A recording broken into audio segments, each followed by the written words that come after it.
Hey there, it's Erdinç. This is a long-awaited video that is a bit contrarian. That's why I'm taking this after working with literally hundreds of startups and seeing the same pattern again and again, including my startup experiences. Most founders think traction starts after they build the product.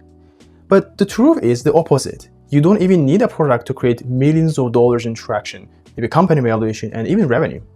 You can build a collaborative audience first, monetize it, and then build the product with the money, excitement, and their feedback.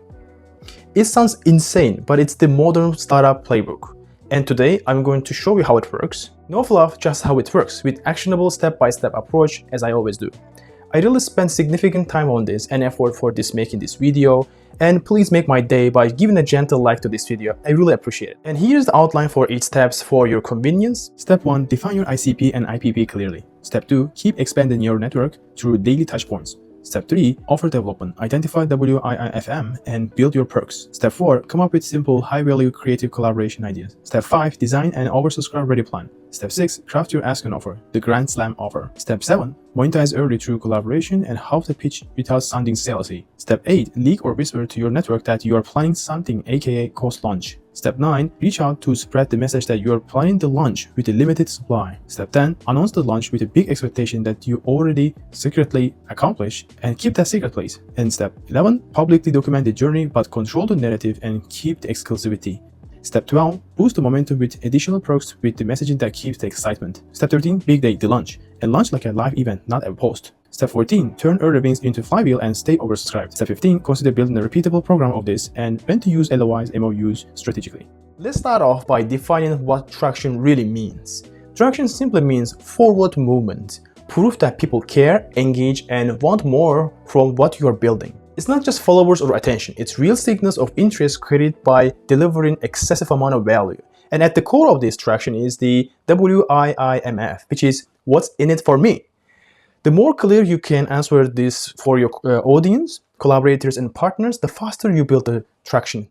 Alright, also let's have a look at what product market fit means, the PMF. Product market fit is the moment that your solution finally matches what the market really wants. You solve the problem so well that people comes back, refers others, and your growth starts pulling itself. Legendary venture capitalist Mark Andreessen calls it being a good market with a product that satisfies the market. In simple terms, customer sticks, demands more, and your business becomes repeatable and scalable faster, smoother. That's PMF. It's the pull phase. The market pulls you. And here is the most important point. You can engineer the traction, but you cannot force PMF. Traction is what you create. PMF is what market decides. When PMF hits, your offer becomes oversubscribed always, continuously. People line up. You can't keep up with the demand anymore. Your time becomes the scarce resource. But again, you control the traction, but not the PMF, but leads you towards the PMF, that deliberate effort and on oversubscribing and traction. So that's the important nuance. But at the end of the day, you need to do this for in sake of building a product that is really, really good, that people are literally throwing their wallets on you. PMF happens when the market adopts your solution at scale. This usually resonates more with the later stage founders, which is why I teach mostly to post-seed and growth stage companies too. But I really want early stage founders and even aspiring entrepreneurs to hear this too. You really don't need a product to start, to build up some traction. You need an audience. The old playbook says build, polish, launch, and hope. If your product is really good, people would come to you, right? That's the old playbook. The new playbook says build a collaborative audience first. That audience, people who care the problem, people who resonate with your viewpoint, people who want to be part of your journey before anything exists, before you being too obvious. This is where the right communication becomes your superpower.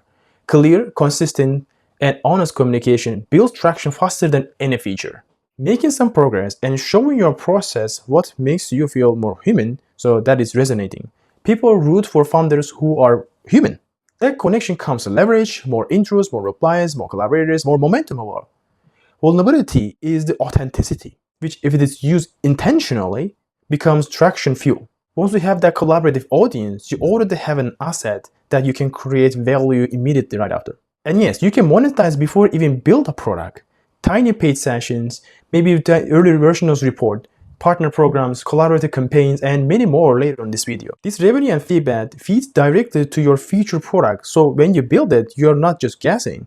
You're serving a community that helped and shaped it and that they really want it. That's the mindset shift that changed everything. Your first real product isn't your software. Your first product is your audience attention and willingness to support you. You need their contribution to validate super fast. Your audience, your communication, your tiny offers, that's your true MVP. And when you run the entire engine very well, it compounds. Traction becomes something that you create today, not something you hope for after the launch. So, but what if you're a very early stage founder?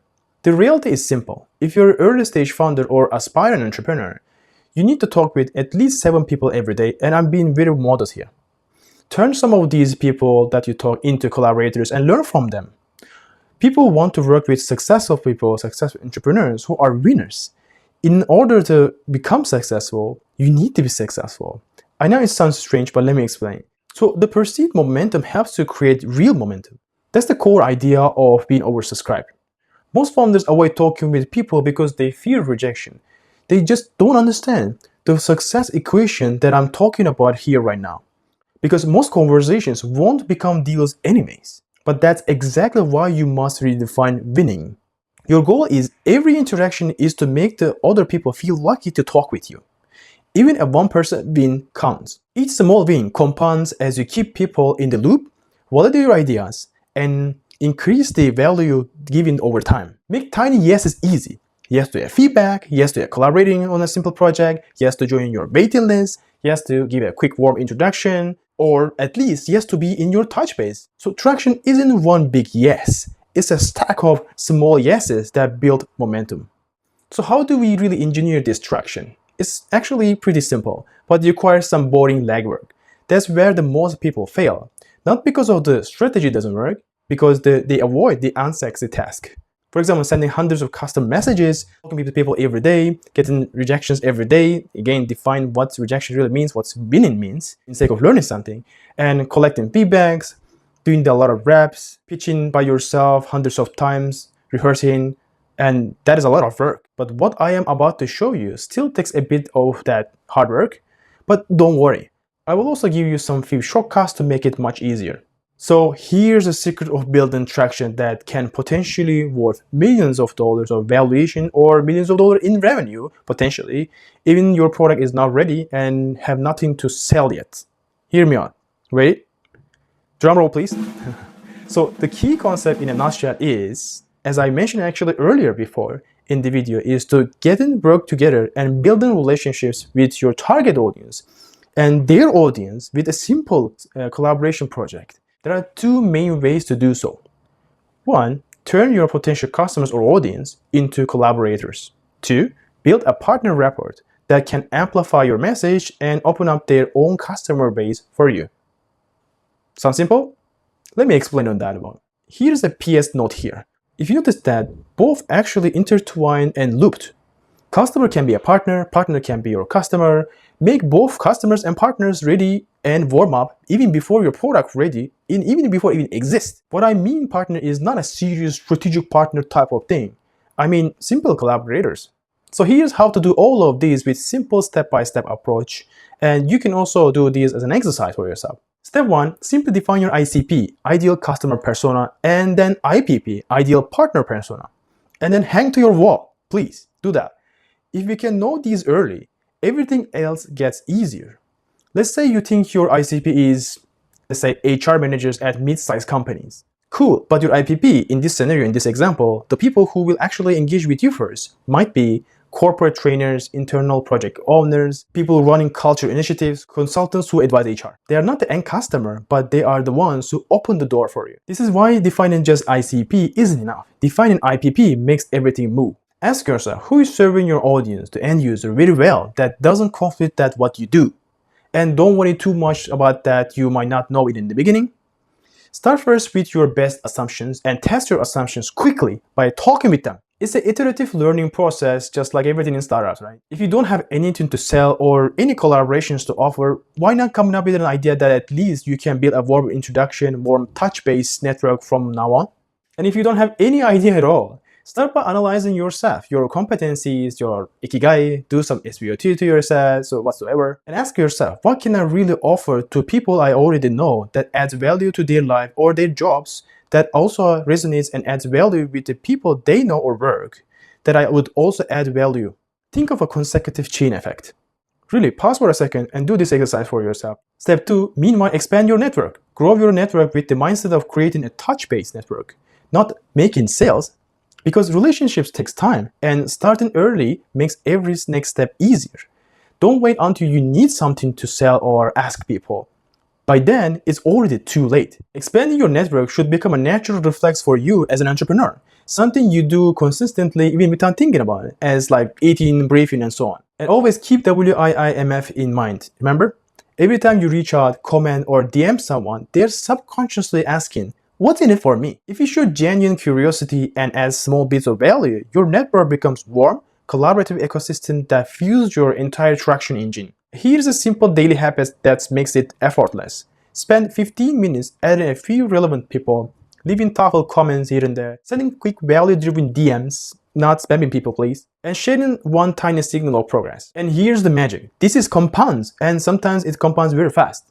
Even if you connect with just 3 people a day, that's 90 people a month and over 1,000 new warm touch-based relationships in a year. With even a 10 to 20% engagement rate, that's 100 to 200 active supporters who can open doors, make intros, or become your collaborators long before your product is even ready. Step 3, defining perks, aka what's in it for me. Think about this dramatic situation for a second. Imagine you're talking with someone and he suddenly stops and says to you, why would I spend my time and money for you? Why you? Or why would I even partner with you? What's in it for me? Did you feel the tension? Of course, I'm trying to agitate a little bit here, the situation, to make it more striking and understandable. Always keep that feeling and always think by putting yourself into their position and think what's in it for them. It's important to do this both for your customers, audience, and collaborators, and anybody actually. In order to find WIIMF, thinking of perks like networking benefits, exclusivity, visibility, credibility, recognition, or simply learning opportunity that you're providing, maybe for complimentary. Test different perks. Generally, 3 of the relevant ones together can work well too, maximum. And one of them actually perceive the most value. So you might want to validate this one some iterations. For example, if you're building a, let's say, health app, the WIIMF for customer is different for partners, obviously. The customer one is like pretty straightforward. I can track my process, my daily habits with this one, my daily moves. So I can learn a lot of things about my health faster without even thinking about it. But in the very early stage of your startup, you might want to add some additional perks there. Let's say you want to encourage them to share their network, and maybe you want to give free months of usage by inviting their friends and so on. But there are a lot of perks actually you can ideate them this way at this stage. But the partner one is a bit different because generally it's kind of like a B2B motion, but they don't really have to be a business after all. Here's a partner example. You get exposure to my early users, content marketing help we're going to provide you. Let's say these are other startups, let's say, warm introduction exchange, and so on. You always balance value package by adding or removing the perks iteratively by learning. Here's a quick disclaimer at this moment. You should always promise something that you can deliver always. And in the beginning, don't worry too much about the perks that can be delivered in a scale. So don't worry about the scalability in the beginning. Over time, you can evolve into more providing repeatable perks, but still have big value. Okay, this concept is pretty basic, but when you nail it, conversation turn into collaborations faster. That builds up traction. Step 4, come up with a collaboration idea that is placed strategically on the top of your business funnel.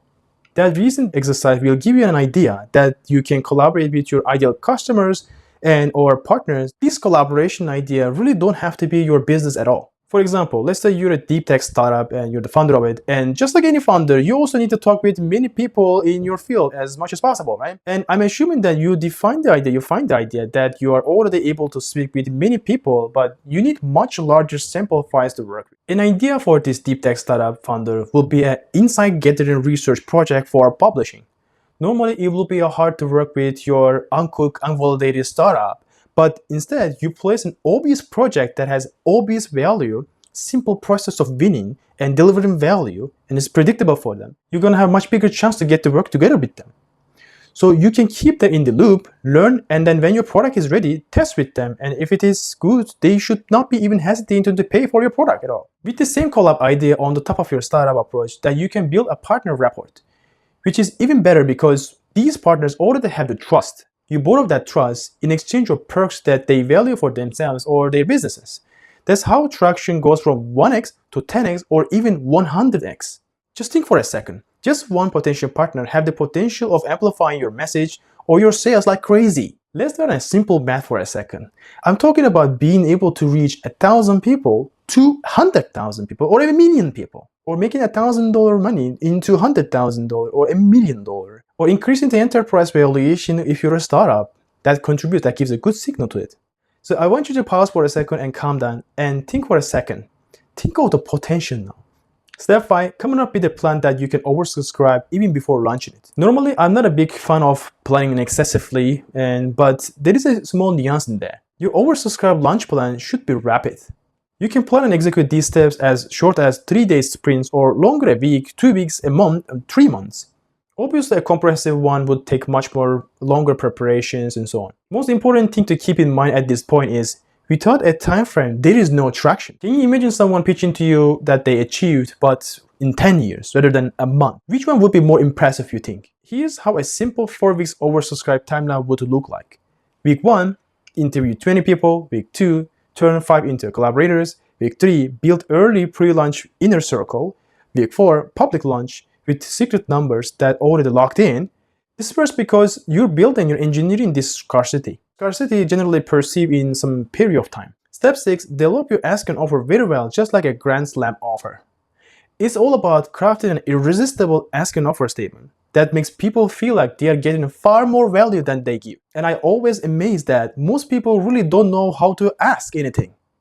The best way of asking anything is just ask. Think carefully of your grand slam offer. A main offer plus small bonuses, or let's say bundles, that makes the whole thing feel like a no-brainer. If I bundle a can of beer with the Pringles to sell together, that beer would be price-wise perceived as a no-brainer. Let's scratch it simply. Always start with the one-liner and the call and the ask and the offer. Maybe you can add a CTA at the end. For example, hey, I'm an AI developer working on AI planner that reduces to 90% of your scheduling stress. That's the one-liner. And I'm interviewing to 30 early potential users this week, and we'll create a report on the point of view of you or positive impact of AI on your business, and will be distributed to 3,000 business owners via outreach. That's the call. Can I also include you too? And perhaps you can suggest a friend that might also have benefited from this too? That's the ask. If you accept this now, you can get featured in the better spot in the report, and longer content and networking benefits with the other early contributions, and get early access to our product as well. That's the offer. Again, our offer has to be really, really good. And maybe you can add a call to action in here better, or the offer itself can be a call to action too. Most important part of this is to not sound needy and salesy. There is a really fine balance on this. So to convert people to a paid collaborator or customers, or just get the support, which is really delicate and need to plan meticulously, but more on that later. Your goal at this stage is to make the person feel like saying yes is obvious choice, beneficial move for them. Step 7, plan to monetize early through collaborations even before your product even exists. Even though previously I was telling that don't worry to make sales, without charging, there is no business. I'm making a nuance here. People want freedom of making choice, but you as a smart business person need to design the environment, and the new reality funnels them into the idea of purchasing something from you. You don't need a finished product to earn your first dollar. You just need a collaboration project that creates real value right now and then can be delivered right now. Start thinking and planning to turn your early interviews, insights, relationships into something that will people potentially pay for it. At least plan it. And your first campaign doesn't really have to be the paid one. Step by step can be. For example, a paid version of your report, a workshop, a small advisory session, a micro community, a co-created resource, or even a pre-order campaign. And always keep in mind that this is a gateway strategy to build anticipation to your company, to your startup and products. That's why don't be pushy, salesy, and needy. These mini offers will not distract you from the product.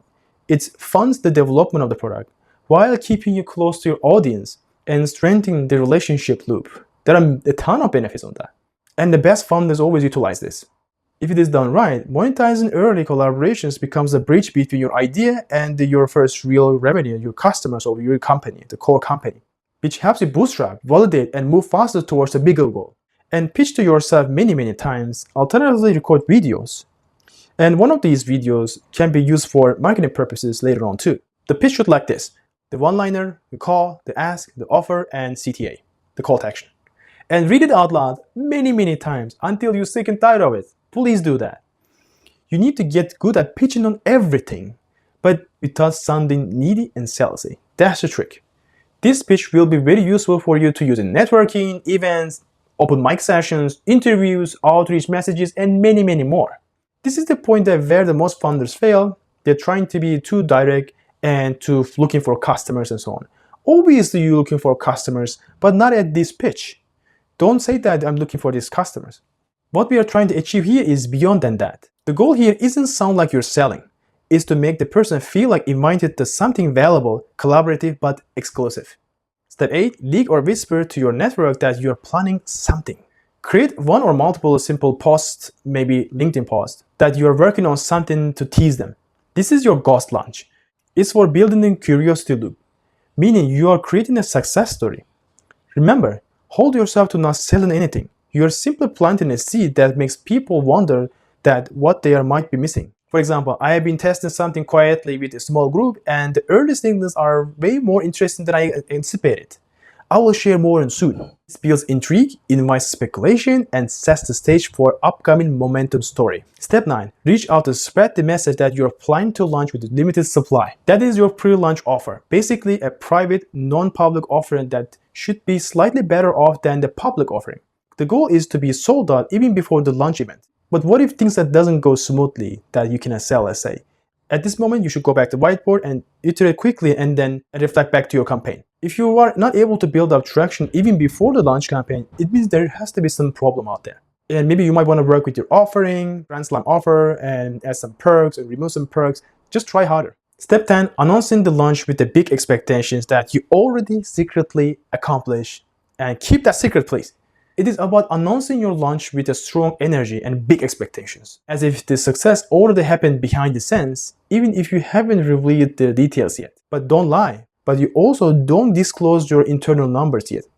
You simply project the confidence and momentum. For example, we are finally launching next week, and the early response has been incredible, and I can't wait to share what we have been working on.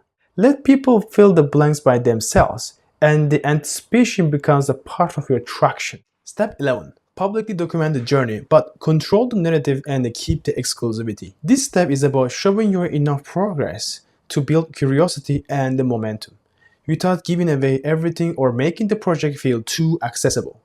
Share small intentional signals like week 2 of interviews are done.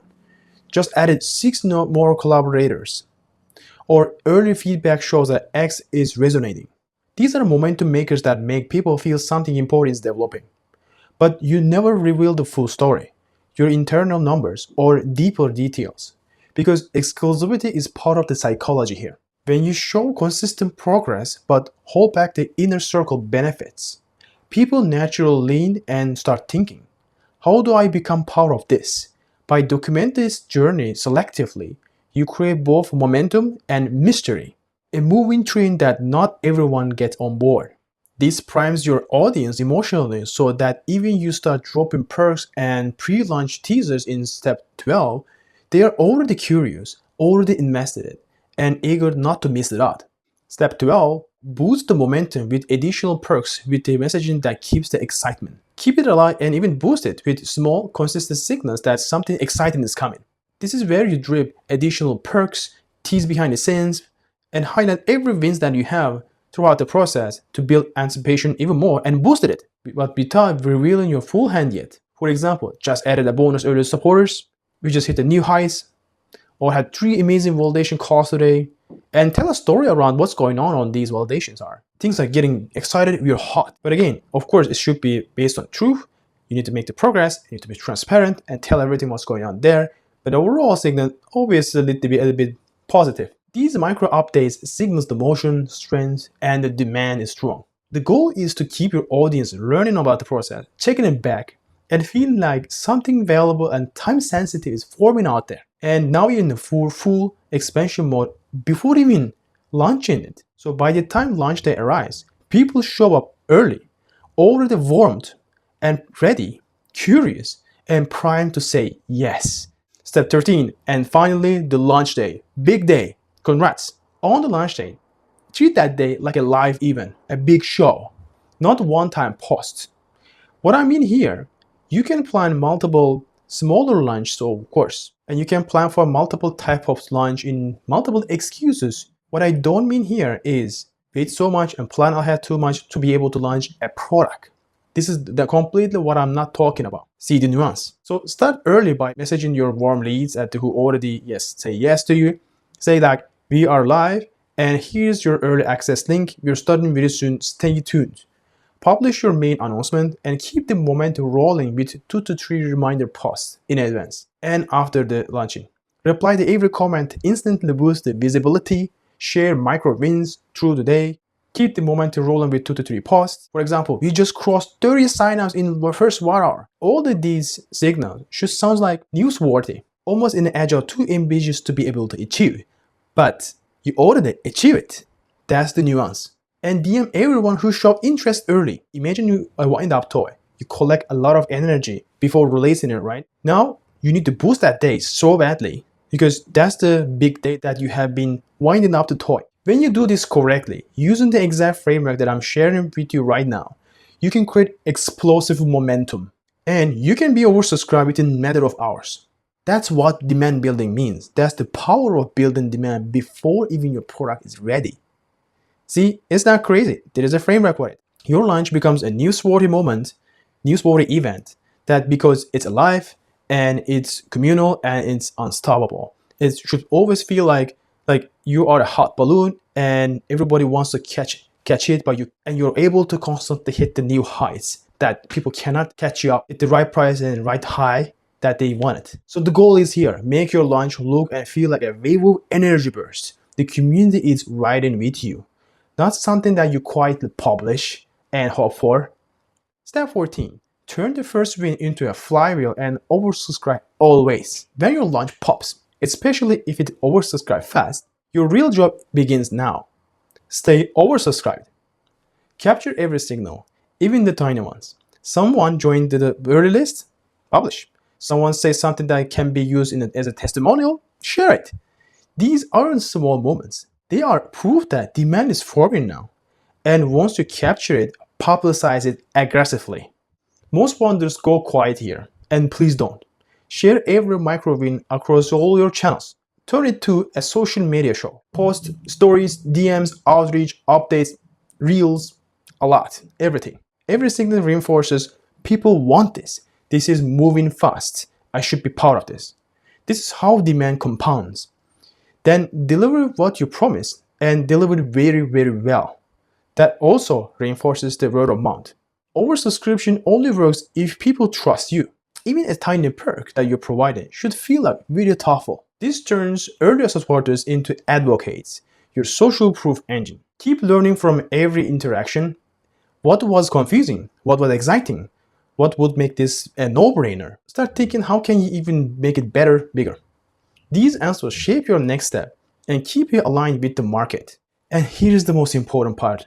Whatever you do, don't let the momentum die. The moment one cycle of momentum peaks, carry out the same energy to the next one. Redirect attention immediately. Momentum fades unless you constantly feed it into something new. That's the whole game. Capture everything, amplify everything, learn fast, deliver well, and keep the energies moving. Stay oversubscribed, stay unstoppable. Step 15. Consider building a program out of this and when to offer LOIs and MOU. To keep momentum high and make everything launch, collaboration, and agenda easier to repeat, turn this in the entire process of systematic, scalable program. This is a bit more advanced, but still worth to learn in advance, of course. And actually, it's pretty much easy to achievable thanks to existing systems and platforms and so on, just like ours. Think beyond yourself and design it so you can run these steps again and again and again effortlessly. Almost like a machine. Use technology, content, and repeatable playbooks becomes your biggest leverage. Part of that program can be a simple LOI and MOU flow for more serious strategic collaborations too. So part of the program, you can stack up and create a funnel of different type of collaborations, ranging from simple or transactional ones or relationship building ones to all the way up to more advanced, more strategic partnerships level too. But this kind of topic is a bit more advanced than that. Maybe I might cover it on another video.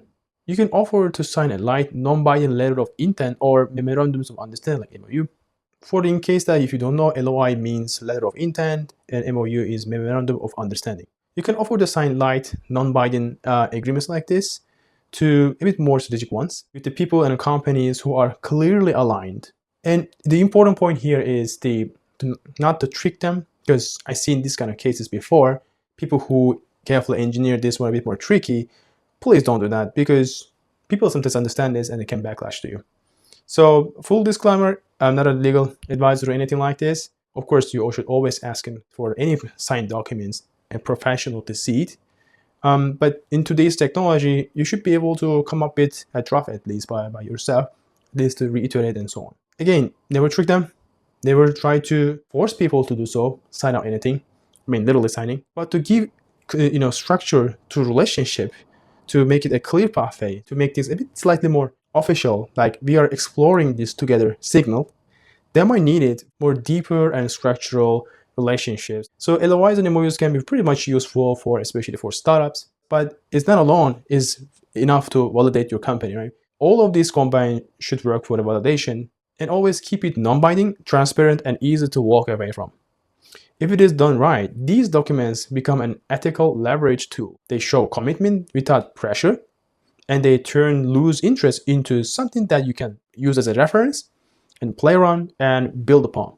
All right, going back to the topic of building a program with these collaborations, by doing these kind of programs, you're not just engineering traction once, you are building a flywheel that compounds over time and amplifies both you and your startup.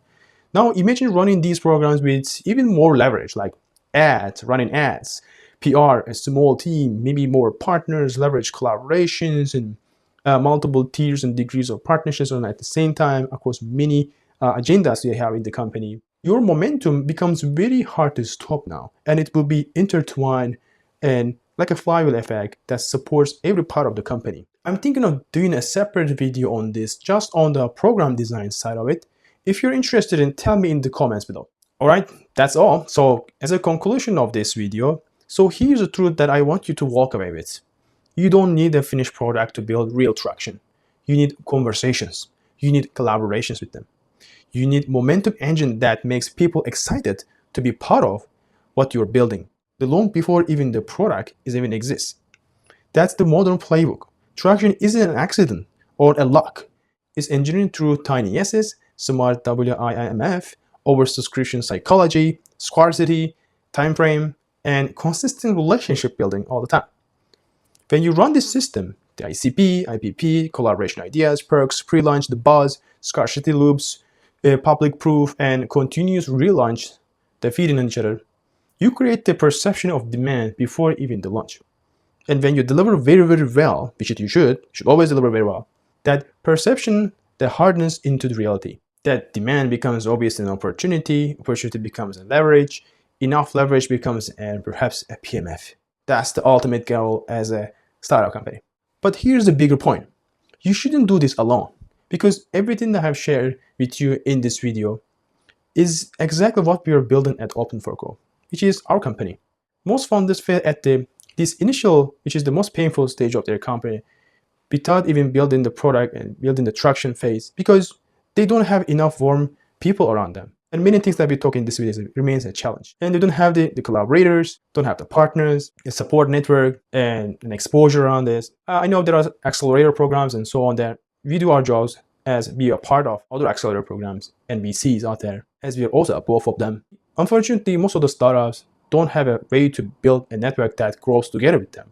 Not after they're successful and choosing them, the successful ones, being too selective. Instead, motivation that I have is actually supporting them before they become obvious. Otherwise, imagine, if you're already succeeding, everybody would want to partner with you, right? Everybody would want to choose their programs, support you, or perhaps write a check, as in my mission is way more than that. But if you have someone who is holding your hand, Even things are not working well and not proven well yet. I think that's the real value. And most founders don't have a way to build a network that grows together with them, not after they're successful, but while they are figuring out things out. Open4Co and our company and our team, everybody, and our community fixes that.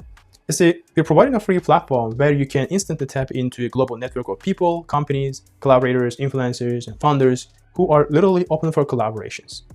There is no guesswork here. Just a community and platform of people with like-minded people who's open for collaborations that helps you to build an audience. We designed it by using exact framework with this video.